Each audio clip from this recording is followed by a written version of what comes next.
Bonjour à toutes et à tous, bienvenue sur le podcast Relié. J'allais dire le podcast Les Chroniques de l'éveil, c'est l'ancien nom.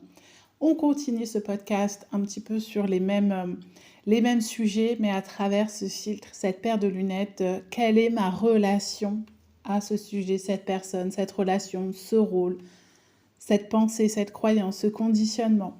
En fait, on peut explorer ce sujet, cette façon de voir la vie à travers la relation, le lien que j'ai, que vous avez, que tu as, avec plein de sujets qui nous touchent dans la vie. Donc dans l'épisode précédent, je t'invitais à aller voir quelle est ta relation à ce chemin d'éveil, d'introspection, de connaissance, de compréhension de toi-même. Qu'est-ce qui fait que tu t'intéresses à ces sujets ? L'objectif, c'est pas de trouver la bonne ou la mauvaise réponse, c'est de faire un point avec toi pour te dire pourquoi j'écoute ce podcast. Parce que quand tu m'écoutes, tu vas m'octroyer 30 minutes à peu près de ta journée, ou peut-être un peu moins si tu m'écoutes en avance rapide. Mais qu'est-ce qui fait que tu vas me lire sur les réseaux sociaux, que tu vas t'abonner à certains comptes, que tu vas acheter certains livres qui sont en lien avec la sociologie, la psychologie, la philosophie, l'humanité, la neurobiologie, les neurosciences, le social, bref, tout ce qui est en lien avec l'humain et la compréhension de l'humain ou des relations.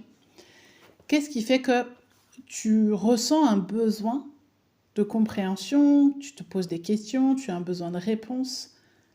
Où est-ce que tu en es sur ce chemin-là, etc. Aujourd'hui, je ne vais pas revenir sur cette partie-là, mais en fait, à quoi ça sert tout ça ? Eh bien, ça sert à vivre une vie, une existence qui a un sens pour toi.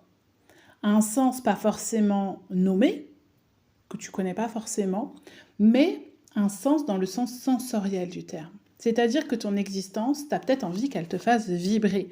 Tu as peut-être envie de ressentir des choses. Même si c'est les montagnes russes des émotions, tu veux ressentir des émotions.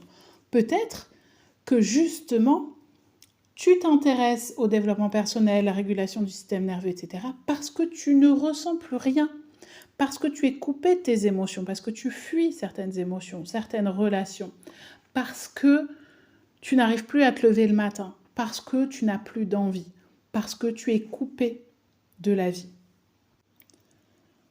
Quand j'ai pris conscience que je ne me posais pas vraiment les questions de qu'est-ce qui fait que je me sens vivante, donc quelle est ma relation à l'existence, le fait de se sentir vivante, que j'étais simplement en mode automatique, je me suis rendu compte à quel point mes préoccupations étaient très matérielles, ou alors pour répondre aux injonctions de la société, être en couple, être heureux, avoir de l'argent, vivre dans telles conditions. Mais ça restait quelque chose de très superficiel. J'étais déconnectée en réalité de mon corps, de mes ressentis, même si je chantais des choses, c'était pas cohérent avec ma façon d'être, ma façon d'incarner mes convictions, mes valeurs, de me faire respecter, de m'engager sur des sujets qui me tenaient à cœur.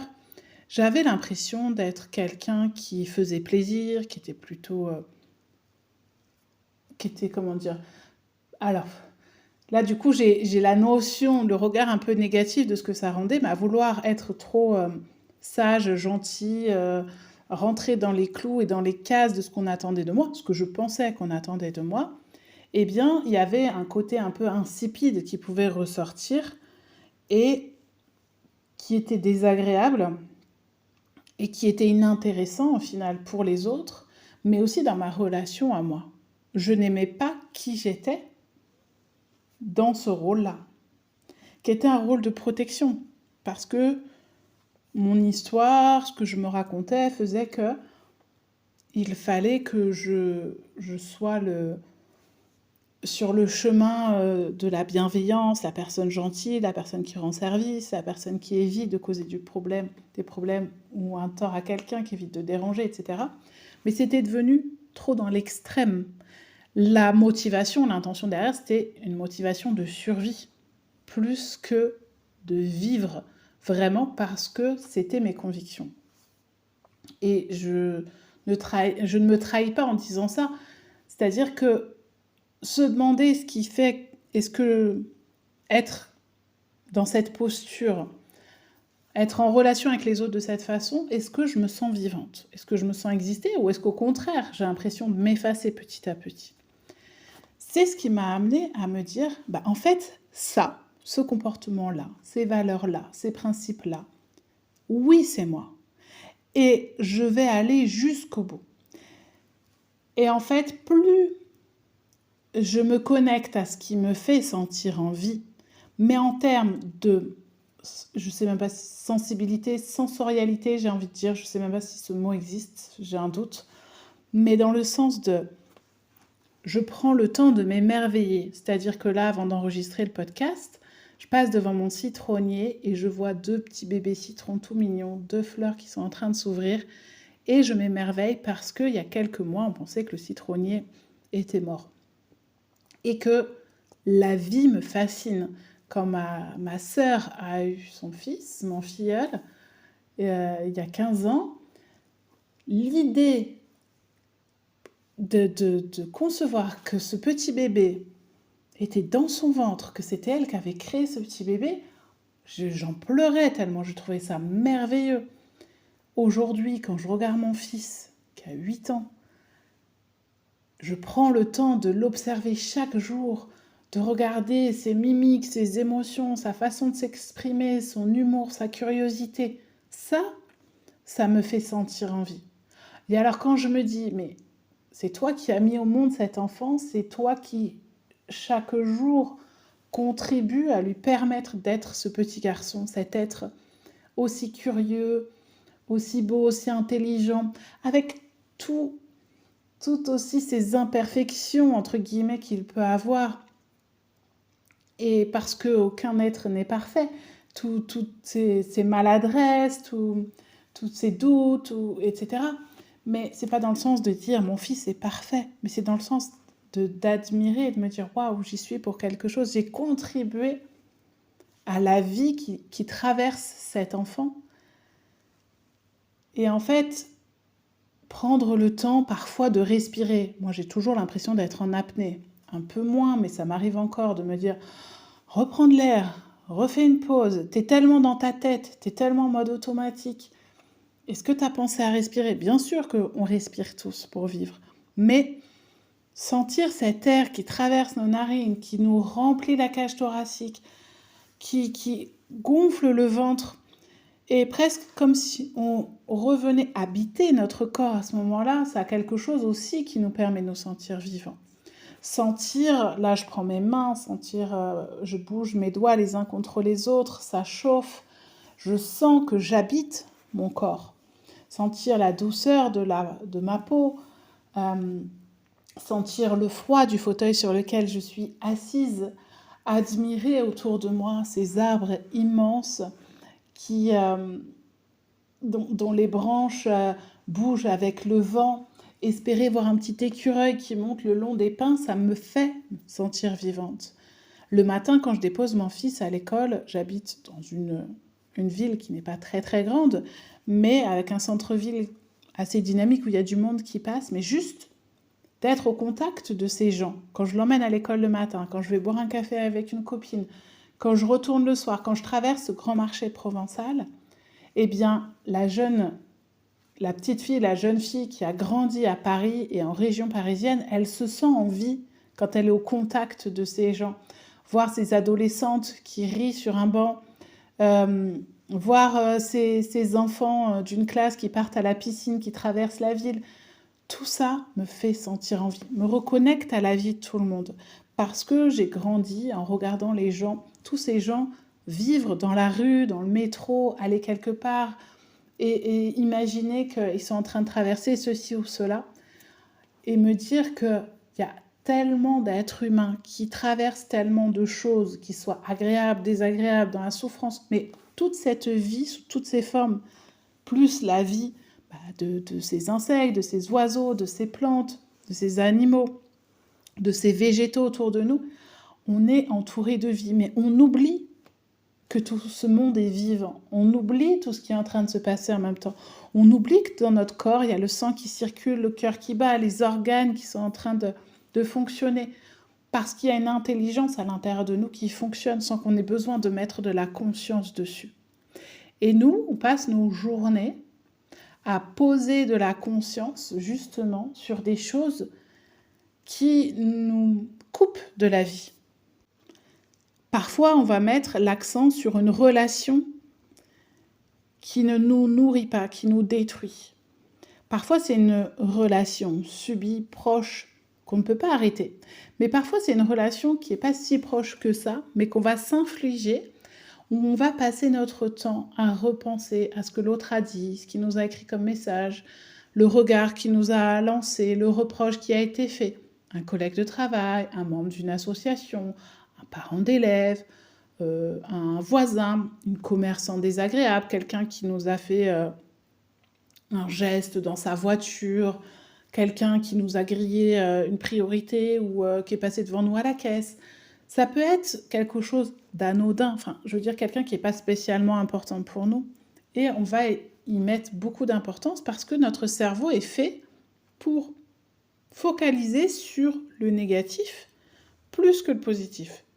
C'est pour ça que, je ne veux pas dire de bêtises, mais je crois qu'il y a quelque chose comme il faut 7 événements positifs, donc qui nous font du bien pour compenser un événement négatif.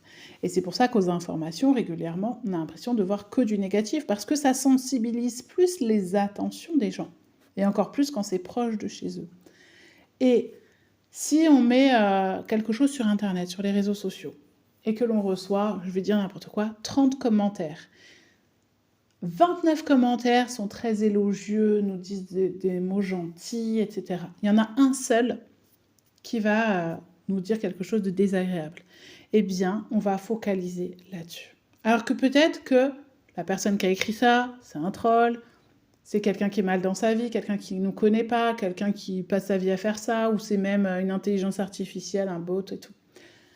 Mais non, nous, on va focaliser. Et on va se remettre en question sur tout ce qu'on est, tout ce qu'on fait à cause d'une seule personne.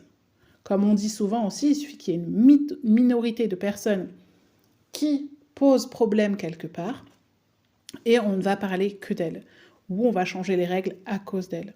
Alors que tout le reste du groupe a fait quelque chose de positif, d'encourageant, à féliciter, d'inspirant. Mais non.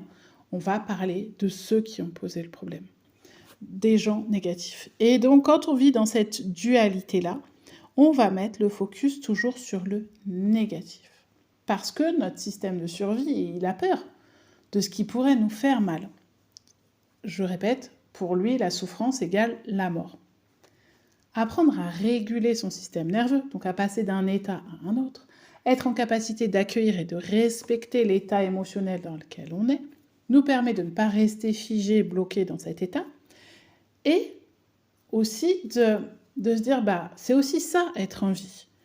Notre système, je cherchais notre biologie humaine, est faite de telle façon que on a une espèce de régulation du stress avec... donc le but, c'est pas que je vous fasse un cours parce que je ne maîtrise pas suffisamment les données, parce qu'en fait, moi, ce qui m'intéresse, c'est de vous expliquer de façon simple et accessible ce qui se joue, mais pas de vous faire un cours de théorie. Donc je vous invite, si vous voulez des infos très précises, à aller faire vos propres recherches sur Internet. Mais en gros, il y a ce qu'on appelle l'homéostasie. Donc en fait, c'est de dire que après une période de stress, donc le stress, ça peut être une période d'action, une période où on a couru, notre corps a été stimulé. On a besoin d'une période de repos pour que le corps retrouve son point d'équilibre. Sauf que nous, on nous fait croire que pour vivre, il faut être tout le temps dans la productivité. Il ne faut pas être faillible, il ne faut pas se reposer, il ne faut pas prendre le temps, il ne faut pas s'émerveiller, il ne faut pas... Même quand j'ai remarqué, moi, je ne sais pas vous, mais quand on va se balader, on fait des randonnées ou autre, on découvre un nouveau lieu, on va visiter une ville, eh bien, on passe notre temps à marcher. On prend 2 secondes pour faire 3 photos, mais c'est très rare de prendre le temps de s'asseoir, de savourer cet environnement dans lequel on est, que ça soit l'altitude, si c'est l'hiver, d'écouter le silence, le bruit de la neige, c'est un bruit particulier. L'environnement que ça nous propose, c'est un bruit particulier. Les odeurs, la chaleur, le vent. Si on est au bord de la mer, c'est pareil.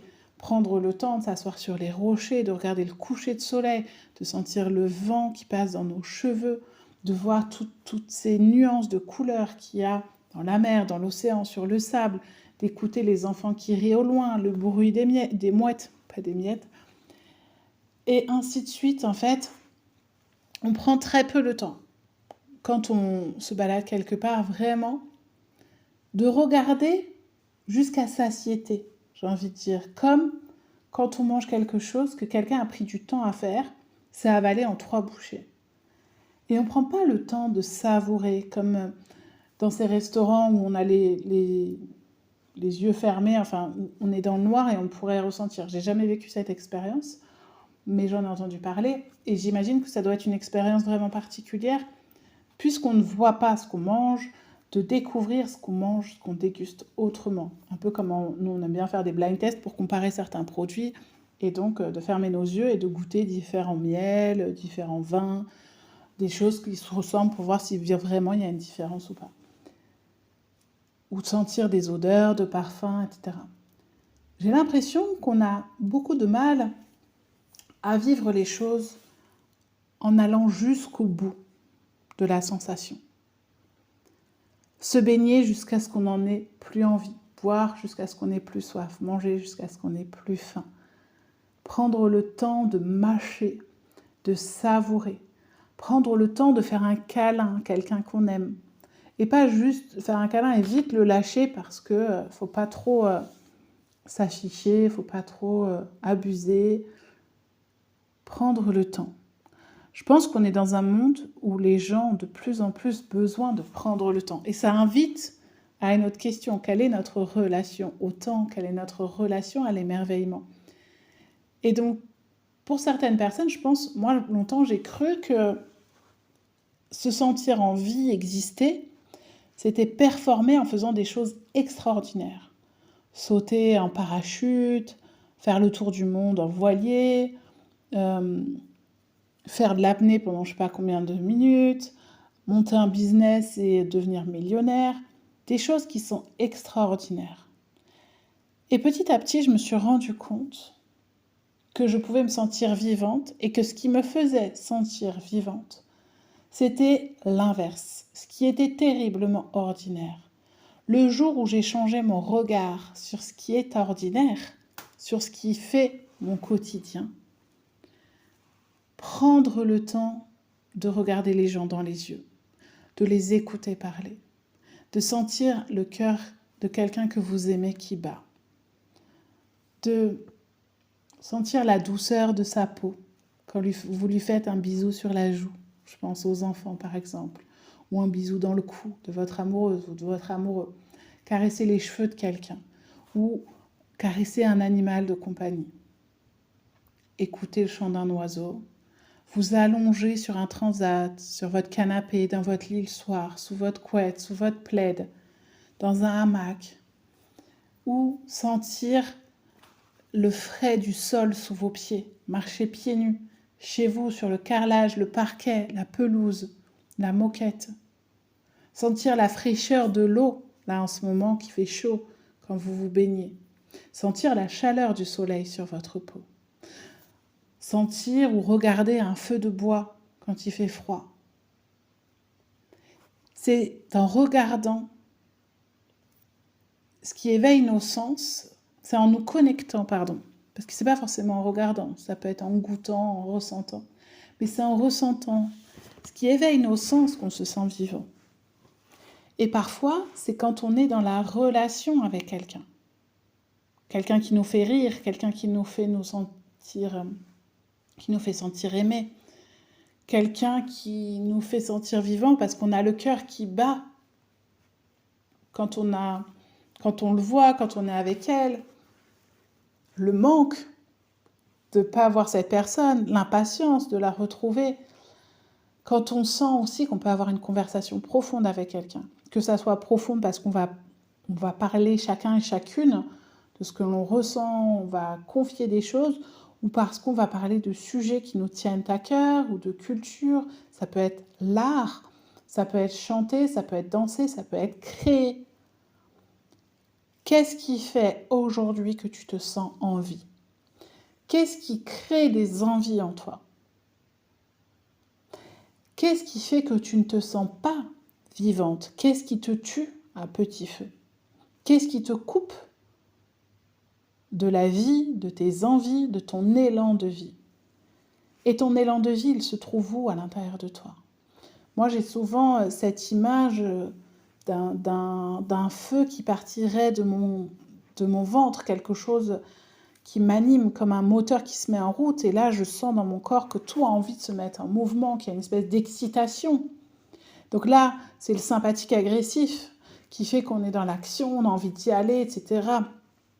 Le cerveau va changer d'état dans sa vitesse de penser. Je suis dans l'action, j'ai envie d'être dans l'action, j'ai envie de créer, je pourrais même avoir envie de courir, de danser, de sauter. Mais je peux me sentir en vie aussi quand justement j'ai fait une overdose ou j'ai ma batterie sociale qui est trop pleine et que tout d'un coup, tout le monde s'en va. J'ai ce souvenir une fois en vacances, tout le monde est parti à la plage, vaquer à ses occupations. Et je me suis retrouvée enfin seule sur mon transat avec un livre. Et je pouvais juste me poser comme ça, ne rien faire. Le vide, le silence nous permet aussi de nous sentir en vie. C'est propre à chacun, ça dépend de notre état du moment, ça dépend de notre besoin du moment. Donc aujourd'hui, je t'invite à aller voir qu'est-ce qui fait que tu te sens en vie, quelle est ta relation à la vie. Est-ce que la vie, ça te fait peur? Est-ce que vivre, c'est effrayant? Est-ce que c'est excitant? Quel adjectif tu mettrais derrière? Qu'est-ce que tu ressens? Si tu fermes les yeux, que tu vois ces lettres, que tu les ressens, qu'est-ce que ça évoque pour toi? Si tu devais définir ce que c'est que exister, vivre, ce serait quoi? Si tu veux me partager ta définition, ce qui t'est venu, cette inspiration, tu peux m'écrire sur mon compte Instagram, Julie Michaud Relié. Je vais mettre le lien dans la légende de cet épisode. Je te rappelle aussi que je te propose des accompagnements. Si tu es coupé de tes envies, du sentiment d'être en vie, on peut aller explorer ça ensemble. Tout ce qui est en lien à la relation, à la vie, à toi, aux autres. Tout ça, c'est ce que je peux t'aider à voir et ce qui t'empêche de l'être, tes autosabotages, les mécanismes de survie, les mémoires transgénérationnelles, les conditionnements, etc. On part toujours de ce que tu ressens aujourd'hui pour faire le lien éventuellement avec ce qui s'est passé hier. On fait le lien si on sait, si ça se présente et que il y a quelque chose qui est mis en lumière par rapport à un trauma, un événement ou autre. Mais on n'est pas obligé de savoir ce qui s'est passé hier pour changer ta relation à ce que tu vis aujourd'hui, ce que tu traverses aujourd'hui, ce qui te pèse aujourd'hui, ce qui t'empêche de te sentir en vie. Ou alors, on peut aller aussi explorer ce qui te fait sentir en vie, de quoi tu as besoin, comment tu veux créer ça. Que ça soit au niveau professionnel, parce que tu es un peu perdu en ce moment. Moi, je ne vais pas te dire pour quel métier tu es fait, mais je vais te guider pour aller voir les conditions de travail, les conditions de vie professionnelle que tu désires. Pourquoi tu désires aller vers ce chemin-là plutôt qu'un autre, dans quelles conditions, à quel rythme, qu'est-ce qui est important pour toi, qu'est-ce qui t'en empêche aujourd'hui. Si tu es bloqué dans une relation sentimentale, relation avec tes enfants, dans tes réactions, peu importe le sujet, on part de ce que tu vis, ce que tu ressens aujourd'hui, et après, on défait les nœuds, on fait d'autres liens, pour que tu te relies à toi, à ce qui est juste pour toi, à ton discernement, pour que tu puisses suivre ton intuition, ton instinct, sans être dominé et dirigé par ton instinct de survie. Et que tu puisses te reconnecter à la vie. Parce qu'en fait, c'est la même batterie. J'explique souvent ça. Tu as la même batterie pour l'instinct de survie et la création, la vie. Donc, si tu passes ton temps en vigilance, à te protéger, à fuir, ou à attaquer, à être sur la défensive, ou à te cacher, ou à éviter certaines choses, à faire plaisir, à éviter le conflit, etc., eh bien, ta batterie, elle s'essouffle. Il n'y a plus d'énergie pour créer, pour avancer, pour être dans la matière. On ne peut pas être soit l'un, soit l'autre. On ne peut pas rêver sa vie, que rêver sa vie sans passer à l'action. On a besoin d'être dans l'action. Mais on ne peut pas passer à l'action si c'est notre système de survie qui domine. Si notre système de survie est habitué à un certain conditionnement, une certaine façon d'envisager les choses, Si toi, au fond de toi, tu as envie d'autre chose qu'il ne connaît pas, parce que tu t'en sens capable, il faut qu'on aille revisiter ce que raconte ton système de survie pour ne plus qu'il réagisse comme si tu étais encore un enfant et qu'il prenne conscience qu'aujourd'hui tu es adulte et qu'il y a certaines choses qui lui font peur, mais que finalement tu as déjà vécu d'une autre façon et tu t'es senti bien, tu t'es senti sécurisé.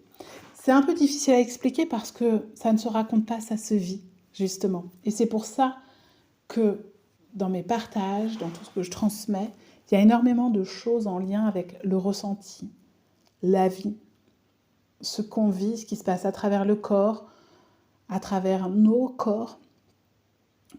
Et parce que ce n'est pas que de la théorie, c'est pas c'est ça, étape 1, étape 2, étape 3. Non, ça se vit à travers tes propres filtres.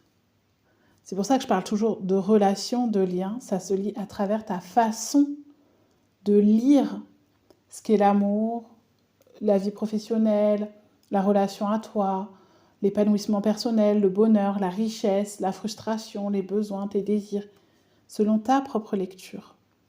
Pas la façon dont tu es censé vivre, pour faire plaisir à ta mère, pour convenir à ta communauté religieuse, culturelle, au président de la République. Non, c'est comment moi, aujourd'hui, à l'âge que j'ai, en tant qu'homme, en tant que femme, en tant qu'individu, en tant qu'être, je peux faire des choix, prendre des décisions, poser mes limites pour savoir où je vais, comment je fais pour avancer avec ce que j'ai vécu, ce que je porte, pour que ma vie ait du sens, que je laisse une trace sur Terre, parce que ça, ce sont les choses que les personnes mourantes cherchent, ont envie de laisser. C'est les questions qu'elles se posent. Et donc, c'est aller voir aujourd'hui, ne pas attendre d'être mourant, de vivre quelque chose qui vient te mettre face à ces questions existentielles. C'est tiens, aujourd'hui, qu'est-ce qui est important pour moi dans ma vie? Qu'est-ce qui fait que je me sens en vie? J'ai hâte de lire tes retours. Je mets tous les liens qui peuvent t'aider dans la légende de cet épisode et je te dis à très vite pour un nouvel épisode.